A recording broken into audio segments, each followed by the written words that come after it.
Hvala za besedo. Lepo pozdravljam vse udeležence 4. konference e-prostor. Ministrstvo za okolje in prostor in Geodetska uprava Republike Slovenije sta v e-prostor povezala projekte, ki bodo uporabnikom, ki načrtujejo, nameravajo graditi ali delujejo na področju nepremičnin, s klikom na gumb pomagali do hitrejših in učinkovitejših rešitev. Natančneje bo predmetno vsebino v nadaljevanju predstavil kolega Tomaž Petek oziroma kolegi in kolegice iz Geodetske uprave.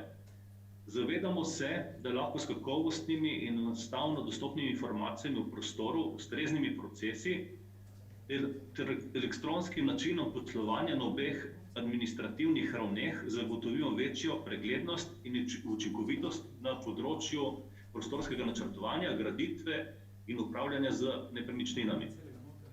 Tako za javno upravo, kot tudi za občane. V prenovi sta prostorska in gradbena zakonodaja, po domače ZUREP in GZ, ki odpravljata administrativne ovire in poenostavljata procese ter dajeta podlago za elektronsko poslovanje. Če se ozremo v prihodnost, vas želim seznaniti, da je Ministrstvo za okolje in prostor skupaj z organi v sestavi aktivno vključeno v razvoj skupnega evropskega podatkovnega prostora za zeleni dogovor za doseganje neutralnega prehoda v brezogljično družbo ter krepitev gospodarskega razvoja podprtega z digitalnimi podatki.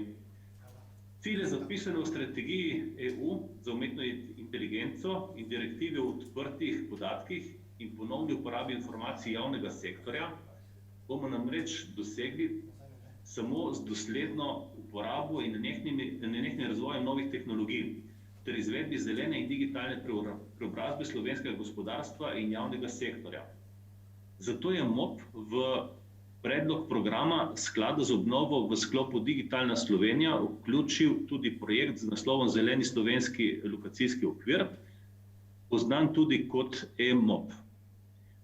Cilj je ustvariti pogoje za razvoj digitalnih omrežij in inovativnih storitev na področju urejanja prostora, graditve objektov, evidentiranja nepremičnin, varovanja okolja ter upravljanja z vodami in ohranjanjem narave. Vsem, ki sodelujete v različnih fazah tega projekta e-prostor, želim danes iskreno čestitati za opravljeno delo. Hkrati vam želim, da uspešno izvedete še zadnji del nalog do zaključka projekta, ki je načrtovan za prihodnje leto. Tukaj vas res pozivam, da se poskušamo držati dogovorjenih rokov in naredimo vse, da te roke zaključimo, ker bo ta projekt prinesel pomembne rezultate, ki se jih jaz in kolegi na ministrstvu veselimo že danes. Na koncu pa treba povedati, da ta zaključek projekta še ne pomeni zaključek dela, se bodo pred nas postavljeni novi pomembnejši izzivi in to pomeni izvedbena faza, kjer bomo te stvari, ki smo jih danes zastavili, izvajali v praksi. Želim vam uspešno delo na 4. konferenci e-prostor in predvsem v tej situaciji ostanite zdravi.